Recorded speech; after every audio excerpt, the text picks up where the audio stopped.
नमस्कार, मैं हूं प्रशांत भारद्वाज और आप देख रहे हैं न्यूज रूम पोस्ट। 6 अप्रैल 1980 तब के बॉम्बे और आज के मुंबई की एक शाम देश में एक नई पार्टी का जन्म हो रहा था और आने वाले भारत का राजनीतिक भविष्य भी लिखा जा रहा था। पार्टी थी बीजेपी और अध्यक्ष बने थे पूर्व प्रधानमंत्री अटल बिहारी वाजपेयी। 1951 के जनसंघ का रूपांतरण कही जाने वाली बीजेपी के इस पहले राष्ट्रीय अधिवेशन में अटल जी ने एक भविष्यवाणी की थी। आज मोदी और अमित शाह के नेतृत्व में बीजेपी न केवल उस भविष्यवाणी को सही साबित कर रही है, बल्कि पार्टी को उस क्षितिज के पार भी ले जाया गया है जिसका सपना शायद अटल जी ने भी नहीं देखा था। उस शाम अटल जी ने कहा था कि मैं भारत के पश्चिमी घाट को मंडित करने वाले महासागर के किनारे खड़े होकर यह भविष्यवाणी करने का साहस करता हूं कि अंधेरा छटेगा, सूरज निकलेगा और कमल खिलेगा।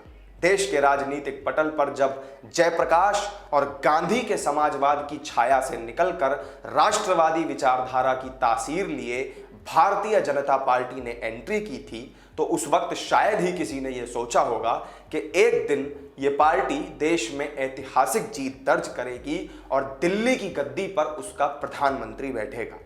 80 के दशक में जब बीजेपी का गठन हुआ और पार्टी ने एक राजनीतिक दल के तौर पर पहला लोकसभा चुनाव लड़ा, तो पार्टी के खाते में महज 2 सीटें ही आई थीं। इसके बावजूद पार्टी नेताओं ने हिम्मत नहीं हारी। अटल बिहारी वाजपेयी की कमल खिलने की घोषणा के ठीक 34 साल के बाद 2014 में ऐसा कमल खिला कि आज केंद्र और देश के 18 राज्यों में अपने दम पर या फिर साथियों के साथ सत्ता पर काबिज बीजेपी ने भारत के नक्शे का रंग ही केसरिया कर दिया। बीजेपी ने महज 38 सालों की अपनी यात्रा में 4 युग देखे हैं: अटल युग, आडवाणी युग, अटल आडवाणी युग और मोदी शाह युग। अटल बिहारी वाजपेयी और लाल कृष्ण आडवाणी से होते हुए आज पार्टी नरेंद्र मोदी की अगुवाई तक पहुंच चुकी है। 42 साल पहले जो सफर शुरू हुआ था वो आज शिखर पर है। 2 सीटों से शुरू हुआ यह कारवां आज 303 सीटों तक जा पहुंचा है और संख्या के लिहाज से बीजेपी दुनिया की सबसे बड़ी पॉलिटिकल पार्टी है। 42 सालों के इस इतिहास में बीजेपी ने सत्ता तो इससे पहले भी हासिल की, लेकिन आज की बीजेपी कुछ अलग ही इतिहास रच रही है। संघर्ष के दौर से निकलकर पार्टी आज सत्ता के शिखर पर है। बीजेपी का इतिहास जानने के लिए उस विचारधारा पर बनी पार्टियों का भी इतिहास जानना बहुत जरूरी हो जाता है, जिसकी नींव बीजेपी से पहले ही रखी जा चुकी थी। बीजेपी तो 1980 में बनी, लेकिन इससे पहले ही 1951 में श्यामा प्रसाद मुखर्जी ने कश्मीर से धारा 370 हटाने, नेहरू लियाकत समझौते और पाकिस्तान में हिंदू अल्पसंख्यकों पर हो रहे अत्याचार जैसे मुद्दों पर तत्कालीन प्रधानमंत्री जवाहरलाल नेहरू से खफा होकर कांग्रेस से अलग होकर भारतीय जनसंघ बनाया था। हालांकि 1952 के लोकसभा चुनाव में जनसंघ को सिर्फ 3 सीटें ही मिल पाई थी। इसके बाद जनसंघ का संघर्ष चलता रहा और जब देश में पूर्व प्रधानमंत्री इंदिरा गांधी ने आपातकाल लगा दिया, तो जनसंघ ने कांग्रेस के विरोध में आवाज और भी बुलंद कर दी। अब आपातकाल खत्म हो जाने के बाद जनसंघ का रूप बदल चुका था और इन्होंने अन्य पार्टियों के साथ मिलकर जनता पार्टी नाम से एक नई पार्टी बनाई। इस पार्टी ने 1977 के लोकसभा चुनाव में जीत दर्ज की और मोरारजी देसाई को प्रधानमंत्री बनाया गया। हालांकि 3 साल में ही देसाई को अपने पद से हटना पड़ा और फिर जनसंघ के लोगों ने 1980 में बीजेपी का गठन किया। 1984 में हुए 8वें लोकसभा चुनाव के दौरान बीजेपी को राष्ट्रीय चुनाव में उतरने का अधिकार मिल गया था। इस चुनाव में बीजेपी के खाते में महज 2 सीटें आईं, लेकिन सफर शुरू हो चुका था जो आज मंजिल तक भी पहुंच चुका है।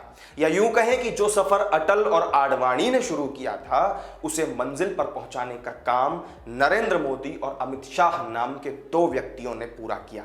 फर्श से अर्श तक पहुंचने का बीजेपी का यह सफर उतार चढ़ाव से भरा रहा है। 1984 के चुनाव में 2 सीटें लाने वाली बीजेपी 1989 में 85 सीट तक पहुंच पाई थी। तो साल 1991 में राम मंदिर की लहर ने पार्टी में जान फूंकते हुए उसे 120 सीटों के आंकड़े तक पहुंचा दिया। इसके बाद भी पार्टी की सीटें लगातार बढ़ती रहीं। 1996 में 161 सीट तो 1998 में 182 सीटें मिली। पार्टी के सबसे वरिष्ठ नेता अटल बिहारी वाजपेयी 3 बार प्रधानमंत्री बने, हालांकि वो केवल एक बार ही अपना 5 साल का कार्यकाल पूरा कर पाए थे। साल 2004 और 2009 के चुनाव बीजेपी के लिए एक बुरे सपने की तरह थे। लाल कृष्ण आडवाणी के नेतृत्व वाली बीजेपी के शाइनिंग इंडिया के नारे को लोगों ने नकार दिया था, लेकिन इस सेटबैक का जवाब बीजेपी ने नरेंद्र मोदी के नेतृत्व में साल 2014 के लोकसभा चुनावों में इतिहास रच कर दे दिया। पार्टी को 282 सीटों के साथ बम्पर बहुमत मिला। वहीं 2019 में भी 303 सीटें जीतकर बीजेपी ने हर तरफ कमल खिला दिया। बात अगर बीजेपी के अध्यक्षों की करें तो जब पार्टी बनी थी उस वक्त अटल बिहारी वाजपेयी सबसे पहले इसके राष्ट्रीय अध्यक्ष बने। इसके बाद 1986 में पूर्व उप प्रधानमंत्री लाल कृष्ण आडवाणी को पार्टी का राष्ट्रीय अध्यक्ष बनाया गया। फिर 1991 में वरिष्ठ नेता मुरली मनोहर जोशी को बीजेपी का राष्ट्रीय अध्यक्ष चुना गया। फिर 1993 में एक बार फिर से लाल कृष्ण आडवाणी को पार्टी का अध्यक्ष बना दिया गया। फिर साल 2000 में बंगारू लक्ष्मण को बीजेपी का मुखिया चुना गया। 2001 में के जना कृष्णमूर्ति पार्टी के अध्यक्ष बने तो 2002 में एम वेंकैया नायडू पार्टी के अध्यक्ष चुने गए। साल 2005 में केंद्रीय मंत्री राजनाथ सिंह पार्टी के राष्ट्रीय अध्यक्ष चुने गए। फिर 2010 में केंद्रीय मंत्री नितिन गडकरी को बीजेपी का राष्ट्रीय अध्यक्ष बनाया गया। साल 2013 में राजनाथ सिंह फिर दूसरी बार पार्टी के राष्ट्रीय अध्यक्ष चुने गए थे। इसके बाद साल 2014 में युग बदला और अमित शाह को यह जिम्मेदारी दी गई और फिर साल 2019 में ऐतिहासिक जीत दर्ज कर लेने के बाद अब जब अमित शाह गृह मंत्री हैं तो इस वक्त जेपी नड्डा पार्टी के राष्ट्रीय अध्यक्ष की कमान संभाल रहे हैं। साल 1996 में 11वें लोकसभा चुनाव जब हुए थे तो उस दौरान बीजेपी ने शानदार प्रदर्शन करते हुए 161 सीटें जीती थी। बीजेपी इस चुनाव में सबसे बड़ी पार्टी बनकर उभरी थी। इस शानदार प्रदर्शन का फायदा पार्टी को हुआ और अटल बिहारी वाजपेयी को देश का प्रधानमंत्री बना दिया गया था। हालांकि महज 13 दिन ही अटल बिहारी वाजपेयी इस पद पर रह पाए। बहुमत साबित नहीं कर पाने की वजह से उन्हें पद से हटना पड़ा था। इसके बाद 1998 के 12वें लोकसभा चुनाव में बीजेपी ने अपने प्रदर्शन में और सुधार किया। इस बार बीजेपी के खाते में 182 सीटें आई। एक बार फिर से अटल बिहारी वाजपेयी को प्रधानमंत्री चुना गया। इस बार भी दूसरे दलों के गठबंधन से बनी बीजेपी की सरकार महज 13 महीने ही चल सकी। इसके बाद साल 1999 में बीजेपी की सरकार फिर से बनी और अपना 5 साल का कार्यकाल उन्होंने पूरा किया। आज पीएम मोदी की पॉपुलैरिटी पूरी दुनिया में सबसे ज्यादा है। पार्टी अब जनसंघ के नेता श्यामा प्रसाद मुखर्जी का एक देश एक निशान एक विधान एक प्रधान का सपना जम्मू कश्मीर से धारा 370 हटाकर पूरा कर चुकी है। अयोध्या में जिस राम मंदिर के मुद्दे ने बीजेपी को पंख लगाए थे, अब उस राम मंदिर का निर्माण कार्य चल रहा है। आज बीजेपी लोकसभा ही नहीं बल्कि राज्यसभा में भी 100 सीटों के साथ सबसे बड़ी पार्टी है। अयोध्या तो झांकी है, काशी मथुरा बाकी हैं। अपने कोर एजेंडे पर आगे बढ़ते हुए बीजेपी अब इसी नारे को सार्थक बनाना चाहती है। तो ये थी बीजेपी के 2 से 303 लोकसभा सीटों तक पहुंचने की पूरी कहानी। हमारी इस वीडियो में फिलहाल इतना ही। आपको हमारा ये वीडियो कैसा लगा हमें कमेंट करके जरूर बताइए। वीडियो को लाइक और शेयर कर दीजिए, साथ ही हमारे चैनल को सब्सक्राइब करना तो बिल्कुल भी ना भूलें। किसी नई वीडियो में नई जानकारी के साथ आपसे फिर होगी मुलाकात। नमस्कार।